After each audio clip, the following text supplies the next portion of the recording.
3. I'm off for a second, but then I'll be. No worries. No worries. Well, if you can, we'll be. The door's open for you, sis. Okay, let me just check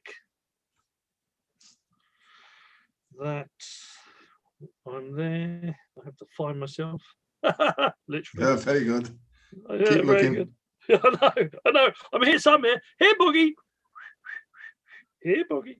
That didn't work. Okay, let's try. Right.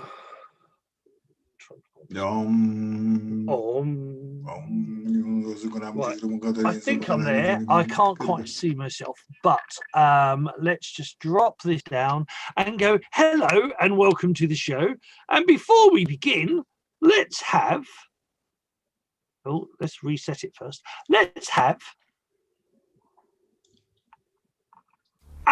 not quite yet. Let's it's one. No, not you yet. Yes, you. Guys, Billy Carson here, also known as Forbidden Knowledge with the number 4. I wanted to give a special shout out here to Sifu Boogie. And that's Sifu, which means master, okay? Open your mind to the way, the conscious way, the way of conscious mindfulness, and follow the way of conscious mindfulness on Facebook, ASAP, okay? Much love from Forbidden Knowledge. Thank you. My name is Emily Harrison, founder and director of the Akashic Academy and mentor to other lightworkers in the realm of the Akashic Records. I gotta give a shout out today to Sifu Boggy, my personal Sifu. I wanna invite you to open your mind to the way, the conscious way, the way of conscious mindfulness.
Hello and welcome to, well, today it's Doc and Sifu, and actually no, Doc, Sis and Sifu's monthly ponderings with the awesome, amazing, the absolutely wonderful and fantastic Joseph Delaney, aka Doc, the beautiful, the delectful, the delightful, the I'm trying to think of lots of words, the auspicious, the amazing, the I don't know, I've forgotten, but anyway, Shanine's here, the one of Shanine, and yeah, and there's me. Hello. So welcome to this month's ponderings. While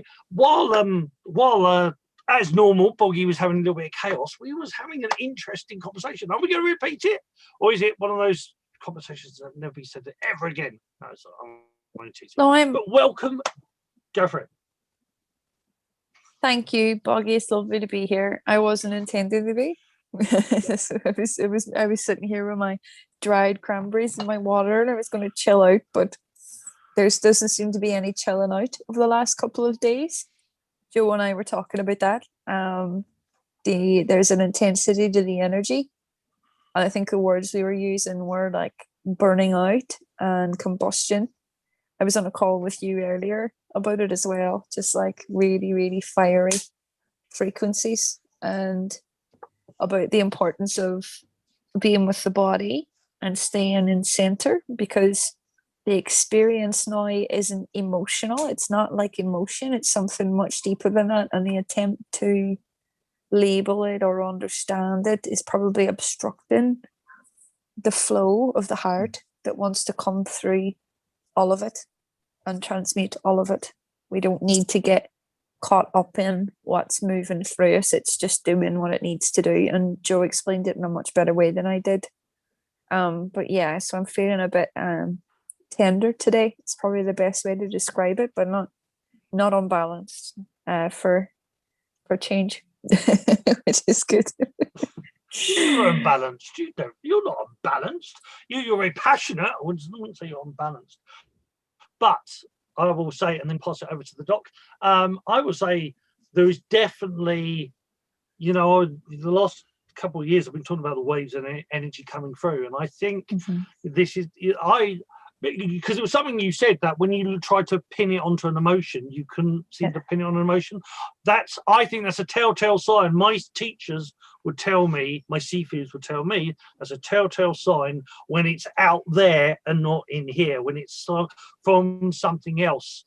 And I mean, like if you go for a dark house or a dark place where there was like, the Black Forest in Germany where the concentration camps are, and people would suddenly really get angry and start, and it's like, that's not coming from you, that's coming from where we are at war. And I think the energy that's coming up is bringing that up. That's what I think it is. I think it's not necessarily things that people get or understand because it's a bit woo-woo, but they know, NASA knows this energy is coming into this universe coming into our solar system and our planet.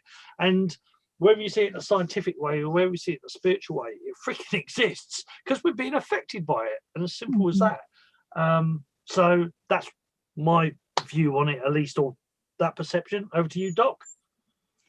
Yeah, I agree with what both of you said. I didn't understand what you said, Sifu, because I never do. But Shaheen was clear enough, right? There's almost like a fire and a fiery intensity to the cleansing process that's going on. Now, in 2011, I got woken up in the middle of the night. I always say 3:33, for a bit of poetic license, but it was in the middle of the night, and I was woken up. And I got this message. It wasn't a voice, although I have had voices. It wasn't a voice. It was a really, really intense thought form to say, you need to find out and tell people about the great shift. And I thought, that's good. Yeah, because I don't know who it is that talks to me or sends these things. But I said, that's very nice because I'm going to go back to sleep now. Let me know in the morning what you're going on about, And so then what happened was I looked up the great shift in consciousness. There wasn't much information on it. But in 6 months, I've become a sort of renowned expert, so-called, on this great shift in consciousness, which was new to me, but I started to really understand it at depth. And I think that's what's happening is, I was called to go and give talks across the country and stuff like that. And basically, if you look at yoga philosophy, for example, they believe in a great big universal turning that goes on over eons of time. Boggy, stop messing about. I'm trying to be serious here, for God's sake. So anyway, there's great big cycles of change that happen over eons of time, where the whole universe turns round. And in that process, it's not really a revolution, it's an evolution, because it's like a spiral process where the universe itself is evolving. And because we're in this universe, then we're evolving as the universe evolves as well. Because as without, so within. That's the principle of correspondence, And to cut a long story short, in 2012, on December the 21st, 2012, apparently, according to the ancient Mayans, that was the end of a particular cycle and the start of a new one. And at the time, I think lots of people thought that was going to be the end of the world and we'd all be annihilated. But in actual fact, it's almost like one page was taken away and a new page started, And I think over the last, and it's, in this sort of great spectrum of time, 9 years isn't a great deal of time, really. And over the last 9 years, I think more and more and more people have been awakening, if you like, and waking up to the fact that things aren't necessarily what they appear to be. And there's a lot of stuff that's been going on under the surface that's now being brought up, if you like, to be cleansed. And over that time, I've been sort of reintroduced to the sacred feminine energy. I didn't understand any of these things, and, Isis. And what's happened to me is I've reconnected with an ancient understanding that I seem to have about what's going on in ancient Egypt, and all my life, I've almost been guided by somebody or something or an energy called Imhotep. And Imhotep, he was the architect of the Great Step Pyramid in Saqqara in Egypt. And it was the first pyramid that was built, right? But not only was he an architect and understood geometry, but he also understood the principle of vibrational medicine as well. And that's my field now, is energy medicine. Now, at the time, I was just a simple sort of biomedical scientist who didn't understand all this wavy stuff. Well, I did really. I understood it inside, but I didn't really understand the theory of it. But over the last 9 years, it's almost like as information's come to me and I'm getting more clarity. Have I got it sorted completely? Not in the slightest. I think I get bits of information that comes to me, and then it takes me a while to break it down into manageable chunks. So where I feel I'm up to is I get a feeling first, and sometimes I get pictures and sometimes I get words and stuff. And then I almost have to step it down and break it into small portions to be able then to sort of give the information out to people and stuff like that. So I don't know whether that was anything to do with what you asked me about, but I think, yeah, I know what I'm coming to is that there's a lot of stuff that goes on in the invisible realms that science won't have anything to do with, because science needs to see it. It needs to be able to reproduce it and all these sort of things.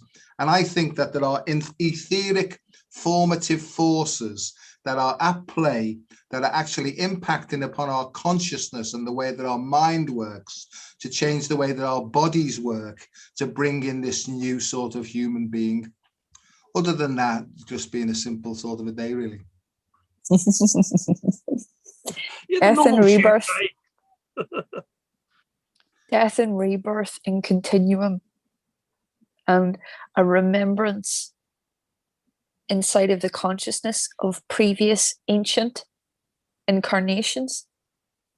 About 3 or 4 weeks ago, I was with India, and it was Hindu wisdom, and integrated the feminine aspect of Ganesh, who appeared to me when I went inside.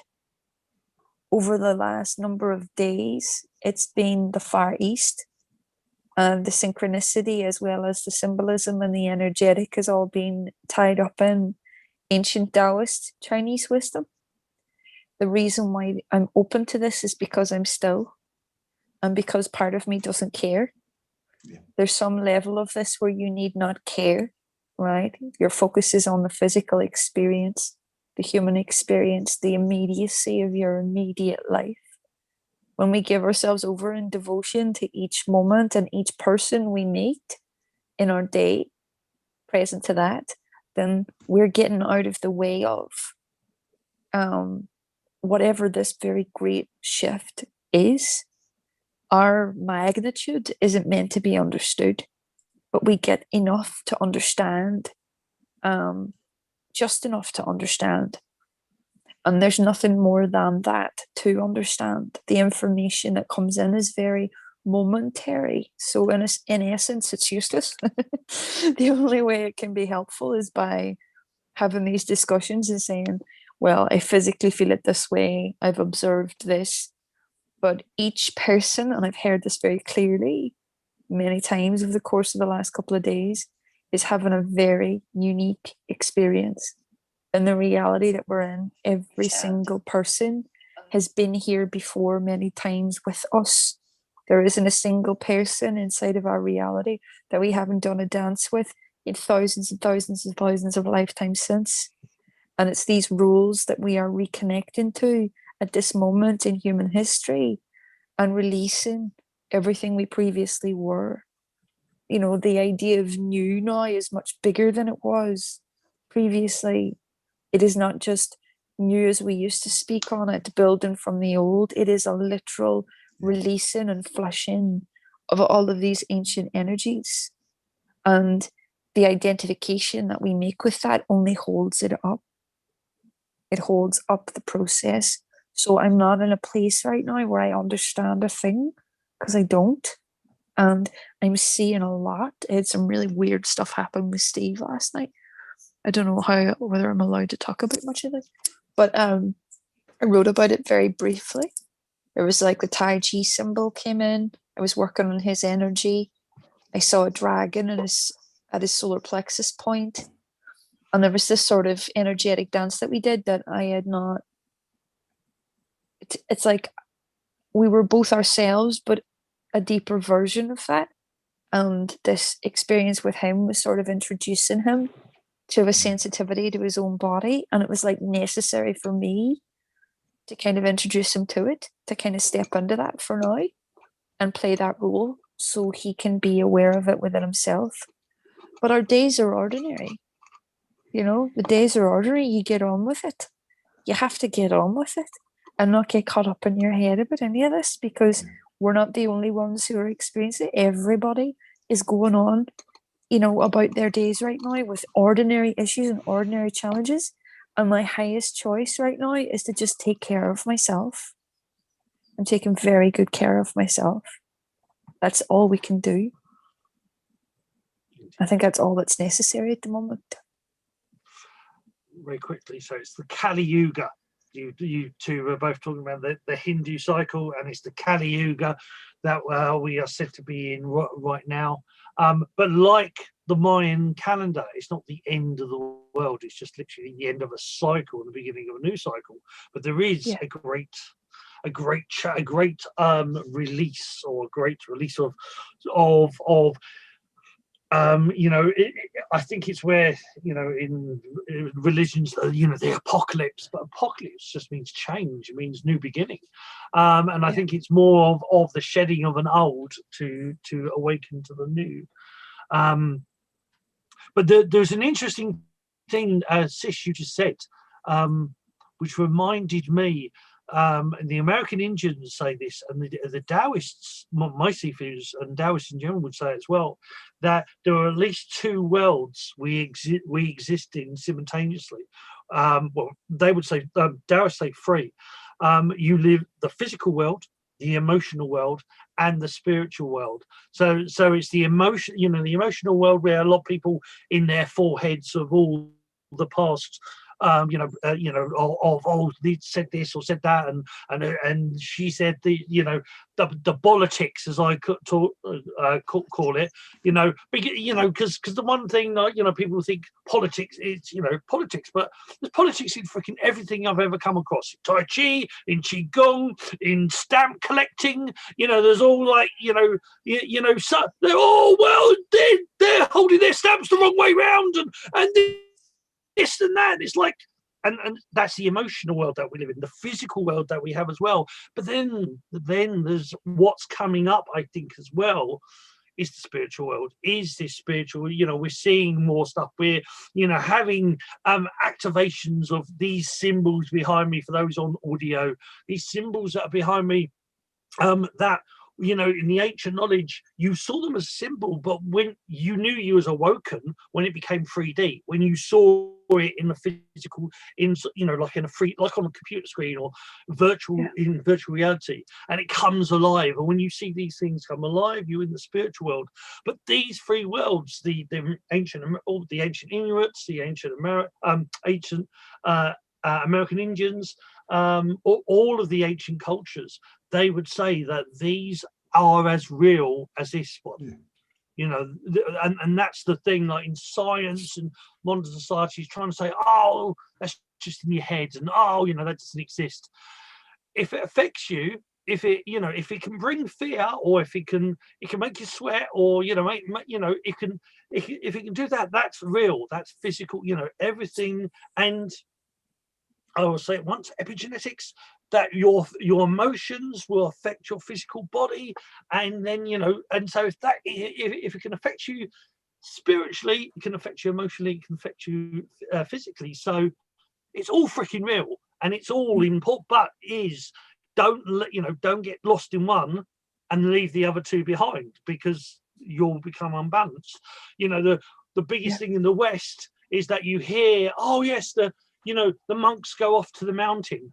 But it's only in the East you tend to hear that the monks come freaking back, or the hermits that go in the mountain, if they haven't actually turned into light and disappeared, they tend to come back to teach the rest of us some stuff, because if they don't, it's a waste of freaking space. It's a waste of energy. So it's that whole thing of that, these all this information is important, but don't give up one for another. You got to go. Yeah. Bye-bye. It's lovely to see you both. Love you, sis. And you, Okay, I'll catch the rest later. Okay. But yeah, I was just going to end saying, don't, those three, at least those three realities are real, but don't get caught in always, while you're in this physical form, you have to try to balance the other two. Over to you, Doc. Yeah, I agree. And it was lovely to see Shanine as well. And everything she said, I totally resonate with, to use that expression, because I think there's loads and loads and loads of people, all at various stages, if you like, of escalation. It's like an escalator, and I think some people are a little bit further ahead. They could be called way showers or whatever. No better, no worse, just at different stages on this whole process, And I see it in a cyclical way, really. I don't see it in a sort of a line where there's higher and lower. I see it as just a different place on an escalator, which goes round in cycles and things like that, So yeah, I've had two very long conversations today, funnily enough, about epigenetics. And it's an area that I'm particularly interested in, because I think, genetics and epigenetics, genes, right, basically are codes that construct proteins. But the epigenetics is an overlay, in my view. It's an overlay of previous past reactions to life that were defensive. If you want to call them coping strategies and whatever, but they're almost like obstructions to the free flow of the energy that's coming from the primary DNA, the primary smile of the universe, if you like. I'm just going to say this as it comes out, because in some Buddhist traditions, they call that the original face. Some people might say God itself or love or whatever. The problem is we try and personify these things and put a body picture to these things, and that can obviously obfuscate and block things. So to me, what I feel is it's an open and flowing energy. And complementary therapies believe that any pain is a consequence of an obstruction to the free flow of this energy, which we can call unconditional love, And so what is causing the obstruction? It could be, right, fear or pride. There's only two things that obstruct the free flow of love, in my opinion. And the love's not coming from the human being. It's coming through the human being from the universe itself, And so what blocks it? It's some sort of defensive mechanism, right, that obstructs the flow. And I think that's where we're up to now, is that we've been misled and misguided through our ignorance, through our naivety over a long, long time. We've almost been led by the nose into desires that we could never sort of get or achieve. And we've been taken away from the primary purpose of life. And this is where ancient Egyptians come in. And they believed that the primary purpose of life was to find your soul's purpose and to construct a beautiful and joyful life based upon your innate intelligences, your particular individual talents or skills, And I think that's what's happening now, Boggy. I think people are turning inwards now to look for the answers rather than turning outwards. And unfortunately, there's still a lot of people who are turning outwards and switching the television on and listening to that and still being misdirected and misguided by a lot of stuff. But my understanding is that you get to a certain point where you just realize that everything out there really is just to distract you away from finding your true essential self.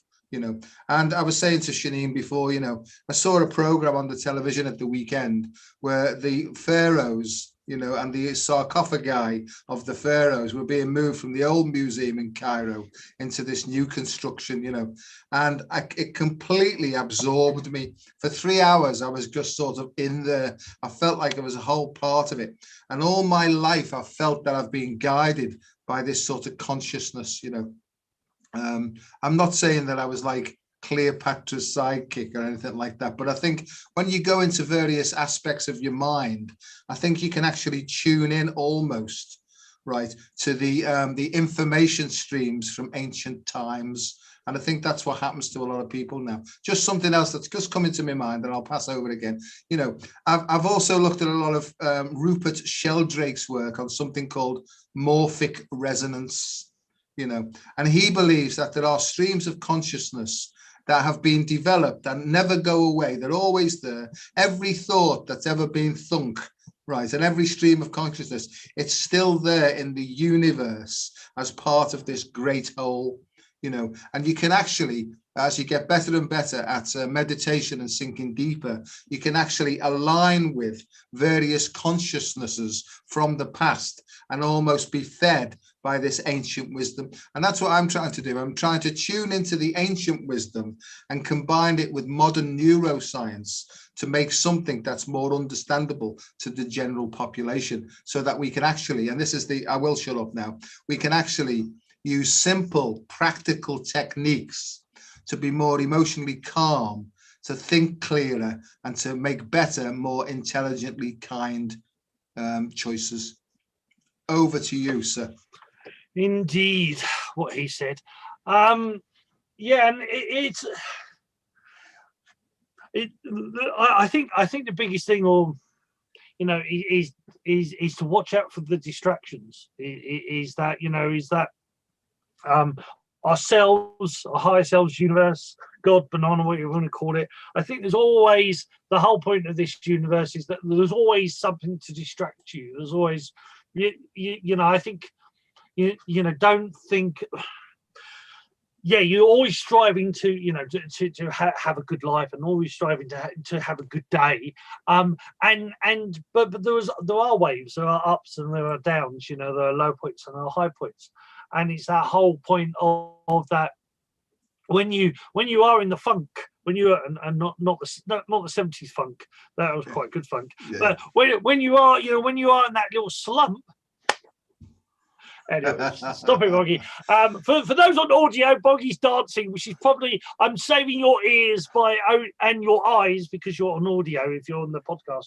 But yeah, the whole point is that we have these waves, we have these dips, these ups and downs, these dips and troughs, and the whole point is that they give you opportunities to learn from. I think one of the biggest lessons I learned, for me, like with the Taoist stuff, and like people talk about, you know, the hero's journey or you know, shadow work, and it's like, but the biggest thing is that the shadows are your Sifus. You know, all your biggest traumas in life, everything is your Sifu, and so therefore, you know, you need those lows at sometimes just to give you opportunity to look up. You need those things to understand. But also, which you've just mentioned and Sis mentioned, is that you know, so that's part for me, the emotional world, or understanding those troughs and highs. But on the spiritual side, you're going to get hints of the past. You know, you know that the past is still, it is the past, but it's also a lesson. So if you said that, you know, you have a great connection with, you know, watching on TV or something, and it's the Egyptian stuff, look into it. It's telling you something. It's giving you a way of moving forwards. It's giving you more information. You know, don't dismiss anything, is what I'm trying to say, is that everything is teaching you. And, you know, I've gone through a very interesting couple of years where a lot of people would be, you know, beside themselves. Yeah. And it's this thing of, but I'm seeing it in a different light. I'm seeing it in a slightly, you know, different way. It's different opportunities to help you grow, and it's different opportunities. You know, when down, what you do, look up. For me, breathe, as breathe. Hand on the heart, as the mighty Doc would say, but also look up, because that's where you want to head. Don't look where you know. Don't look at it. If there's something in front of the car and it's heading towards you, don't look in the rearview mirror. Look straight ahead and apply the brakes, and you know, and steer the car and try to, you know, steer around the best you can.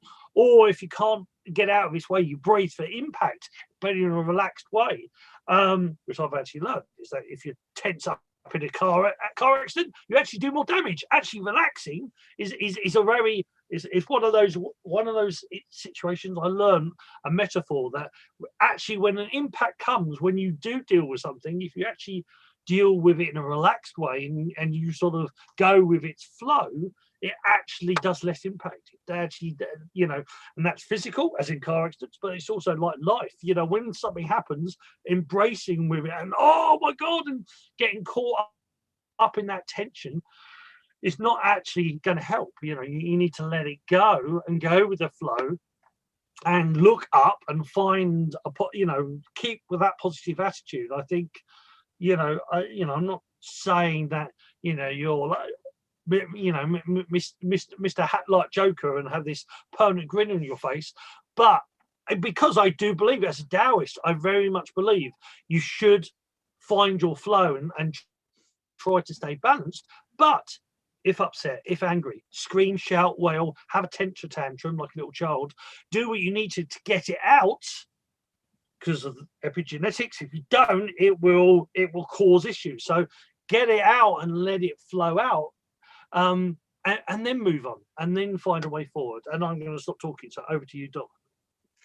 Yeah, if there's something playing on your mind, best get it off your chest, and find somebody that you can trust who won't give you any advice as such, just as somebody who will listen while you express it.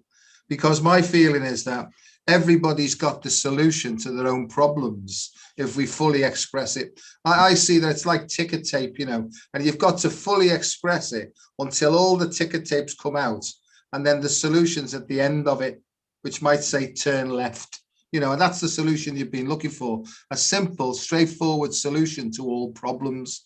And as you say quite clearly, is to me, my life has become about simplicity now. These are Taoist principles, actually, simplicity, balance, and I'm just trying to remember the others. So we've got to remain sort of empty, and to make sure that there's space there for new, fresh information to come in. But in order to do that, sometimes to create space, you've got to let go of the old stuff, And I think what Shanine was saying before is, this is a new situation we're in now. We can't rely on anything from the past. We can't rely on our knowledge from the past. We've basically just got to rely on our innate intelligence to guide us through every single situation that's coming up, because I don't feel what's happening now that we've ever experienced anything like this in the human race.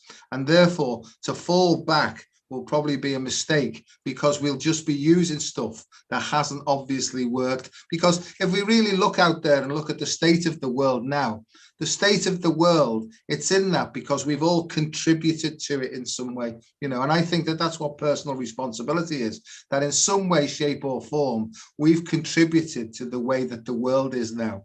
So my view is that we clean up our own side of the street and see if we can't bring something fresh in to make the world a better place. I'll be blessing everybody in a second and stuff.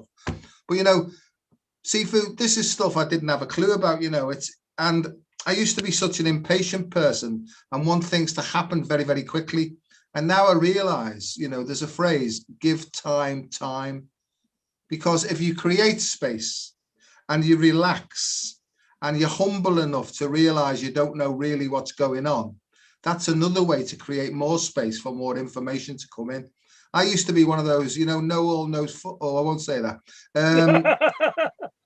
Somebody called me once a knowledgeable idiot, because I had loads of words, I had loads of information about stuff that looking back now doesn't mean anything at all, and I realized today is the simplicity of it is, if you just wait long enough, the solution will flow to you in its own time at exactly the right time, and that's why I think things like Tai Chi, I finally learned Tai Chi, that it wasn't about a physical exercise. It was basically about understanding the flow and to be moved by the universe, not for us to move the universe, because all the way I was trying to say to the universe, you will do it my way because this is what I want, And as I've said before, this great big guffaw would come, that's what you think, Sonny.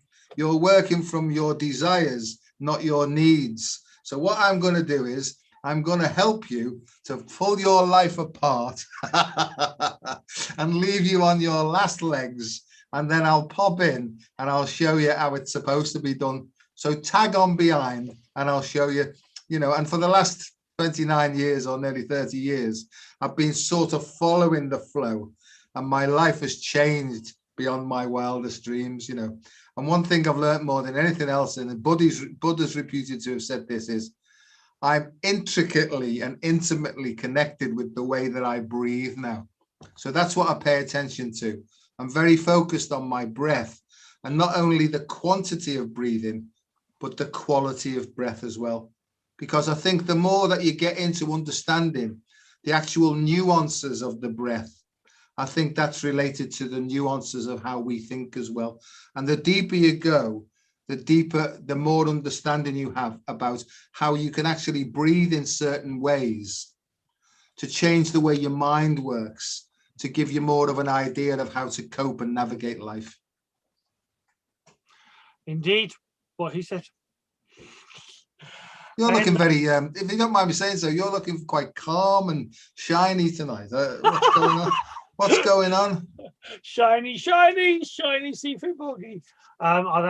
There was a song called Shiny. Anyway, no, I don't know. Well, I've had a few technical difficulties, and somehow we're on my other YouTube channel, not the normal YouTube channel, which I don't know what Zoom's done, but apparently we are on the Way of Conscious Mindfulness channel, but anyway, yes, it's all good. And see, this is the interesting thing about, well, actually for audio, you will have no idea what I'm pointing at because you can't see, but there is a Tai Chi symbol. Now, a lot of people call this yin yang.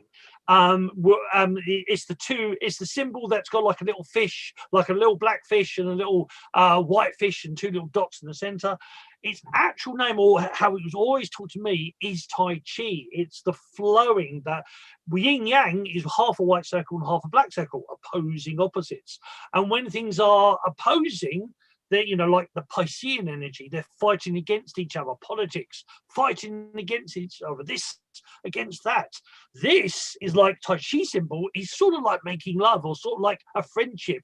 There's that balance, that so Tai Chi is not just this, and the symbol came first. The Qigong, or the system called Tai Chi, came later. That's the symbol came first, and Tai Chi was the philosophy. It's the philosophy of balancing the yin and the yang. So yes, it's this whole idea of and it's got a circle around it, and the circle within both Japanese and Chinese is very, very important. In Chinese, it's called Wu Qi, which means unlimited possibility, unlimited potential. So within that unlimited potential of the circle, you have the yin and the yang, the feminine and the masculine, the lighter things, the darker things, the bigger things, the smaller things. There's a whole list of what they are. And they're blending together. And even the two little dots actually represent, in the darkest of nights, you will find stars. In the brightest of days, you will find a shadow, or you will find darkness in a cave. You'll always find the yin and the yang, and the yang and the yin. And it is this constant play that, the day doesn't just suddenly pop out of nowhere. You get dawn, and the dawn rises, and then you get the afternoon, and then you get the middle of the day, and then but already by the time you get to the middle of the day, it's already starting to wane. It's already starting to go down to the afternoon, down to the dusk, and then from dusk you get the night, and you go all the way through the night, and even at the middle of the night, you're already going to the other side where it'll eventually be day. And it's this radiant, is that everything is flowing from one to the other. So the symbol, even though we see it as a static thing, in meditation, you're meant to see it as a sphere, and you're meant to see it rotating. And it's this idea that things are more than just a set thing. We sort of see things as you are you are Joseph Delaney. Well, you know, you were once you were a kid and you grew up into a teenager and an adult, and you have many phases. And the phase that you are right now, and the phase you're seeing at me right now, it's only still a phase. Yeah. It's, you know, there will be many, unless the universe has its way and it finally dumps a meteor on my head, there'll be many more years of seeing me, and there'll be many more different phases. And that's the whole point. You know, we go through these cycles, we go through this we go through these moving bits, and and you know, it's the whole thing. We transcend from one thing to the next, so we move from one thing to the next, and nothing ever really stands still. Even a mountain that appears to stand still is actually moving on a micro level. And there's a lot of things moving in there, and that's that point, is that everything's shifting, moving. And so wherever you are, whether you're in the brightest spot of your life or the darkest spot of your life, it's moving. It is moving. So if you're in the brightest spot, if you're having a great day, freaking enjoy it, appreciate it, thank it, and go with its flow. If you're having the darkest moment of your life, again, thank it, appreciate it, know that if you look up, know that it has to change, it has to shift. Everything shifts, everything moves and transcends. But as any good Taoist should say, hey, what do I know? And over to you, Doc. Actually, that's what every good Taoist should say. Over to you, Doc. Yeah, that will be an evolution of the Tao, right? Yeah. So, if I do anything, mate, that's what I'm going to have. Is that in 5,000 years scriptures in the future, I'll just say, over to you, Doc. Yeah. Who is this Doc? Who is this person that the great Tao speaks? But anyway, it's continuum, isn't it? It's like a thermometer. It's like a thermometer. At one end, there's 0 degrees. At the other end, there's 100 degrees. One represents heat. One represents cold. But when does heat become cold? Because for different people, it's at different places, isn't it, really? You know, so it's a subjective experience of this sort of continuum. And I agree, you know, there's a lot of stuff happening in my life now that over a few years ago, I'd be on the drink now because I'd be unable to handle these things emotionally.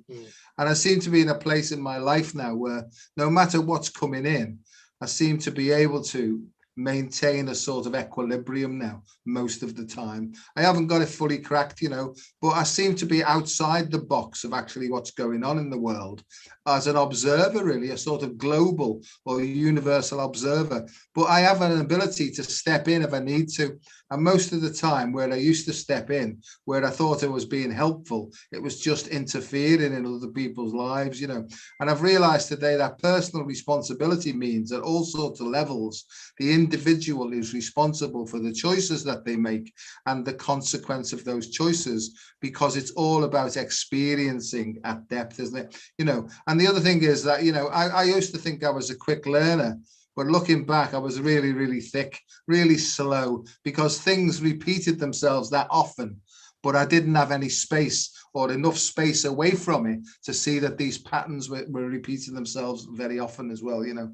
So, I mean, I'm starting to understand more and more about how karma works, and even karma from 3,500 years ago might be impacted upon my life today, because where I'm at today is a conglomeration of everything that's gone before me down my own ancestral lines as well. So these are things that are coming to me, understandings that are coming, you know, and in cardiac terms as well, because I work a lot with the heart and stuff like that, you know. I've learned that in medical physics as well, there's something called long-term anti-correlations. And I didn't know what that was at first, but it's basically karma, because actions from the past can still be impacted upon our heart rhythms now. So we can actually change the way we breathe now to almost balance out all the damage that was caused years and years and years ago. It's a fascinating subject.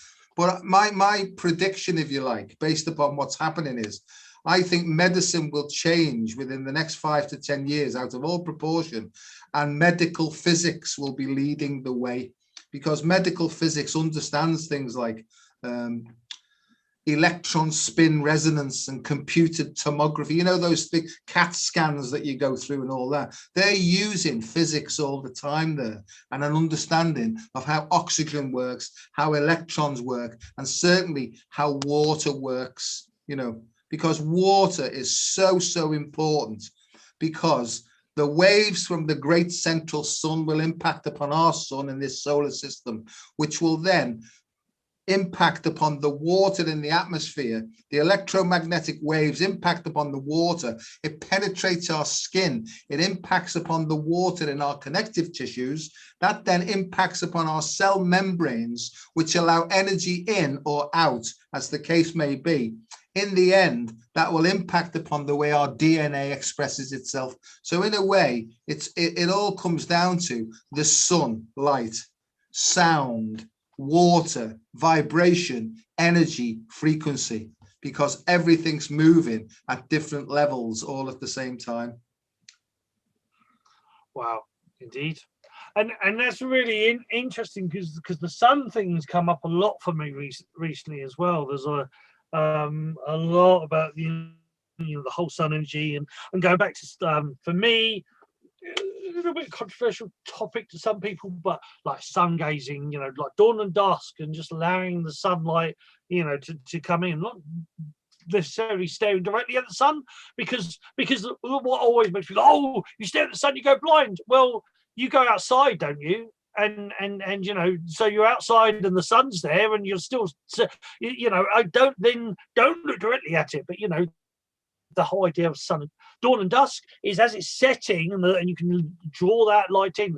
But there's information, you know, the sun information. We know noise comes off planets. We know noise and vibration comes off the sun as well. And there's information coming off that affects, you know, our DNA, affects us in general. And it's learning to be able to harmonize with that. And I think, or even just quite simply going out freaking side, you know, is that we've had this, you know, there's a lot of people, oh, you know, the lockdown, you must stay indoors. And it's like, you know, no, you need to get outside. You need to, you know, get some of that air. And yeah, the whole idea of water, and yeah, we are, well, chi, in the Eastern philosophy, chi flows. You know, it is like water. Everything is energy. The ancient Taoists, the Dreadnought shaman, they would talk about that. Everything is energy, and that everything connects everything else. And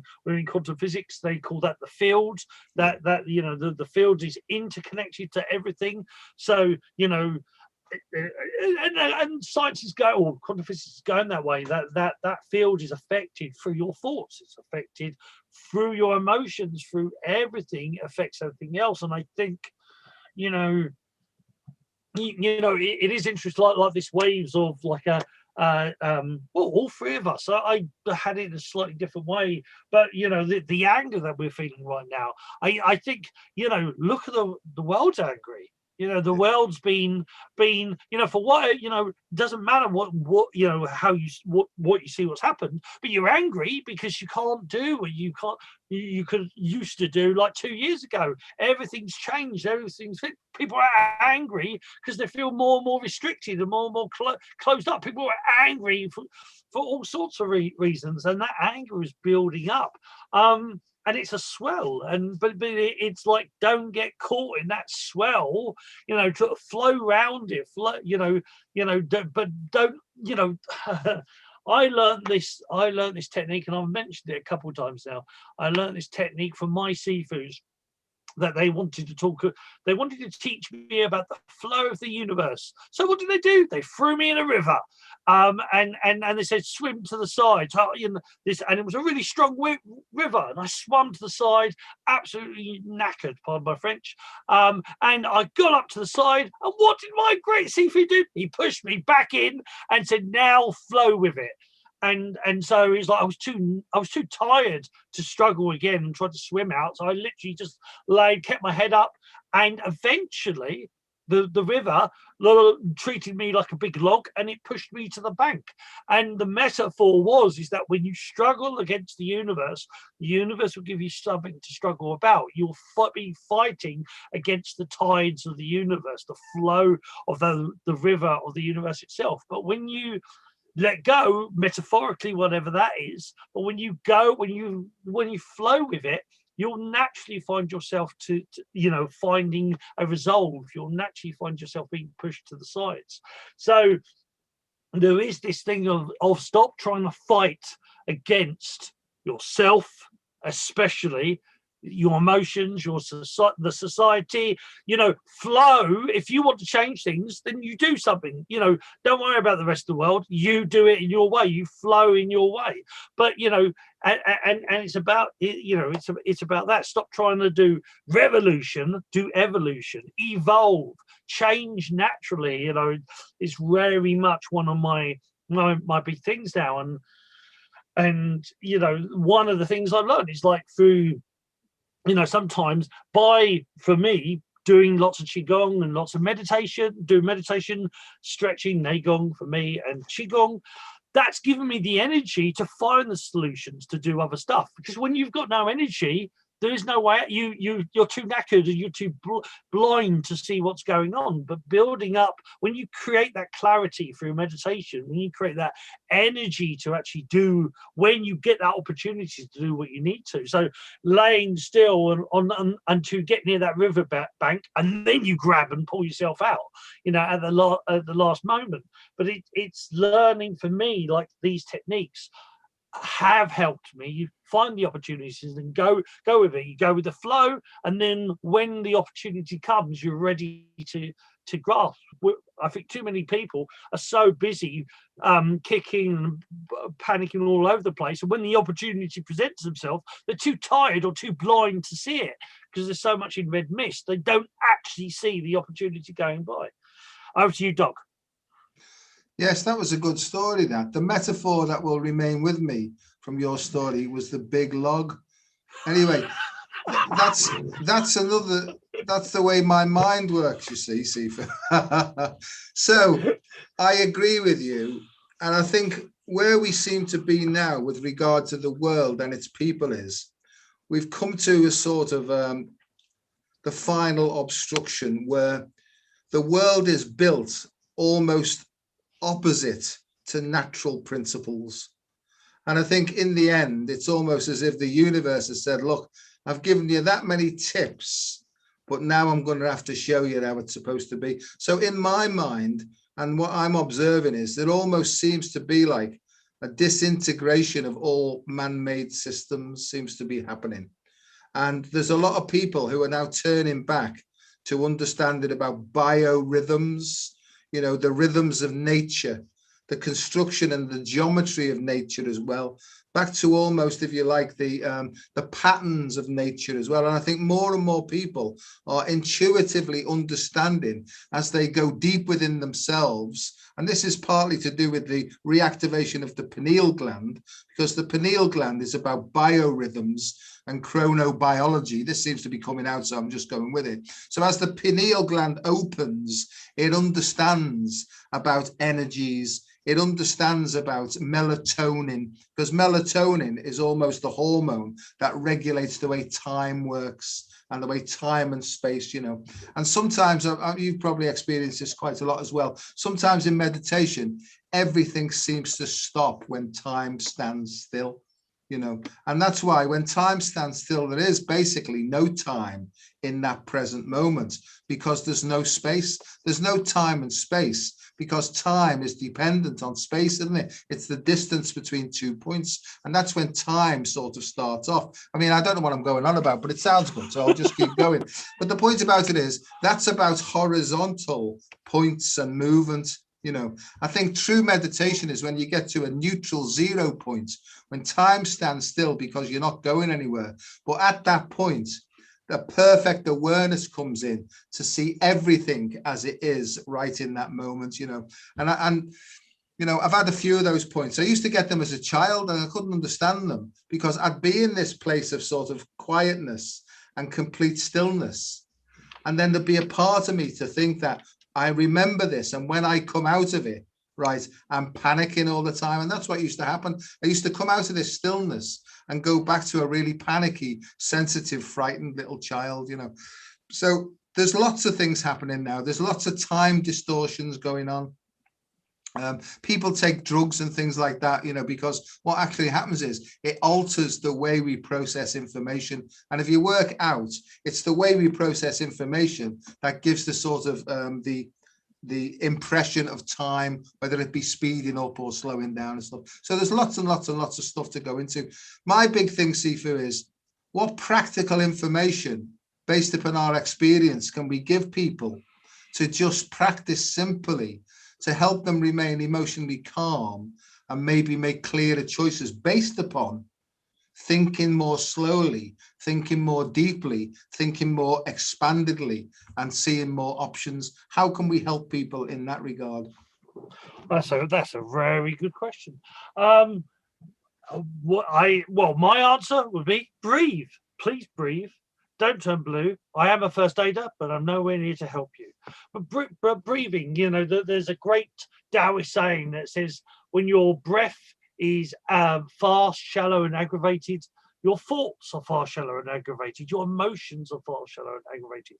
But if you can breathe slowly and deeply, and fluidly and quietly, your thoughts will be this. Your actions will become this. So, you know, when you find yourself, you know, in situations where you're panicking or angry or frustrated or you know, jealous, how are you breathing?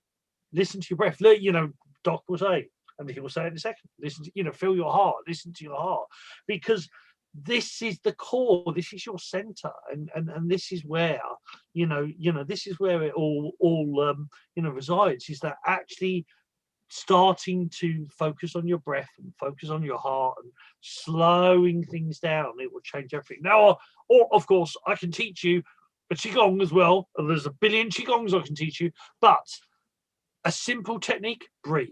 Please breathe, but breathe with intent. It's how you breathe that's important.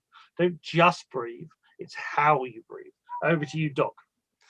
Yeah, final words really is, and it's about the quality of your breathing, as I've alluded to, really. And the technique that I've learned is, if you just put your hand on your heart and maybe put your other hand on top of that one as well, get a sense of where your heart center is. Because I think what the heart of hearts to me is the soul. It's the deepest, most essential part of what you are as a human being. And I also think it's your innate intelligence. And innate intelligence means that you're born with this thing. It's not something that you've made up with your ego mind. It's something that you came with. And basically, it's the seat or the source of intelligence. So my feeling is, get a sense of where your heart center is, and then try and find a gentle, caring, loving, light-hearted feeling. And just as Boggy says, is become aware of your breathing then. But breathe in that gentle, beautiful feeling all the way in. Stop for a bit. Collect all the stress and tension that's inside of you. And as you breathe out, just allow all that stress and tension to be given back to the universe to become balanced. And then breathe it in again. Now, the thing is, the slower you can breathe up to a point, the better. If you can get to, over time, by practicing 6 breaths per minute, or thereabouts, something from a neuroscience point of view happens that's like magic. The yin and the yang, the masculine and the feminine components, and the sympathetic and the parasympathetic nervous systems start to work in a complementary and what's the word I'm looking for? A balanced union. They start to work together. So the complementary opposites start to work in harmony with one another. And that's the point at which we get this big influx then of intelligence. You know, and when I say intelligence, I don't mean intellect. Intellect's based upon what you can remember. Intelligence is something that comes from a much deeper and more expanded consciousness. So I hope that makes sense. So it's just 3 10-minute sessions a day, just trying to practice this. And don't worry, because at first your head will jump in, your monkey mind will come in to say, this is all bollocks, this, I'm not listening to it, I've got no time for this. That's what you're trying to overcome. So you can have a sharp word with it and you can say, hey, you, back off for a second. I've never tried this before, so I'm going to give it a go. And I swear to you, this simple technique has changed and transformed my whole life, right? And that's why I'm so passionate in trying to pass this on, because I know that it's worked for hundreds and hundreds of thousands of people. And if you're suffering from any stress, anxiety and depression, I swear to you, give yourself a fair chance, have a go and see how you get on. And if it doesn't work, hey, you've lost nothing. But if it works, you may gain everything. So there you are. That was a bit like a sort of a lecture there, or a preach bit. But, you know, I really mean it. You know, it's transformed my life, and it's helped me to understand life at a much, much deeper level. There you go, sir. Yeah, well, ultimately, Qigong means breath work, working with breath. That's the whole point. And you know, and what I do is just giving you techniques to then everything you do becomes a Qigong. That's the whole point. But that is one of the most fundamental keys of what Doc's talking about is, you know, if you can just start to give yourself, because it's interesting that there's so many distractions in the world not to do it. So that's the point. If there's so many distractions trying to distract you not to do this, why are these all these, you know, well, why is, oh, don't worry about meditation, meditation is sitting on the mountain going that's a form of meditation. That's not the only one. And breathing, you're breathing anyway, but breathing with intent, and what Doc is talking about, that is so important. So I always say this from time to time, and I know you're going to give me some silly answer, but Doc, if people want to find you, where do they find you, Doc? Where can we find you out in the web, in the world, in the universe? If you just look on Facebook, that's the only place at the moment, because unfortunately, I've really got no time to do one-to-one stuff or anything like that. So I'm trying to bring out little sort of sessions where I'm combining ancient philosophies with modern neuroscience and putting it across in a simple, practical way that may help people. Because there's no doubt about it, in this time we're living now, right, there's never been so much confusion going on, you know, and this simple breathing technique will help to dispel the confusion and bring us, you know, sort of clarity from this chaotic situation. So if they keep an eye on my Facebook page as well, I'm trying, some spaces being created for me in the next couple of months where I might be able to sort of rejig my website and stuff like that. But I'll let everybody know anyway. And cool. What's your Facebook page on Facebook? It's, if they just put Dr. Joseph Delaney, I think they may be, yeah. Joseph, very true. Yeah, it is Joseph Delaney. Yeah, I know. My brother. He said to me, he said to me, you can't call yourself Joe. He said you must call yourself Joseph. It's more professional. Yes, so indeed. I took his advice, because he's more sage than my golly old self. Indeed, it's all. So Sifu, God bless you, mate. I love you like mad, and see you next month, eh? Indeed, I'll see you next month. Indeed, everybody else, if you want to know from me, you can look on. I'm here on YouTube on my normal site, which is Sifu Boggy on YouTube. I'm also on Instagram under the same thing, TikTok, and I've also got a Discord, which you can look up from there. And if you're interested in doing Qigong and energy work classes, I am on Patreon. So www.patreon.com/Sifu Boggy. So from us, it's goodbye from him. Bye everybody. And it's goodbye from me. Guys, we love you loads. Until next month, it's see you later from Doc and Sifu's monthly ponderings. Bye for now.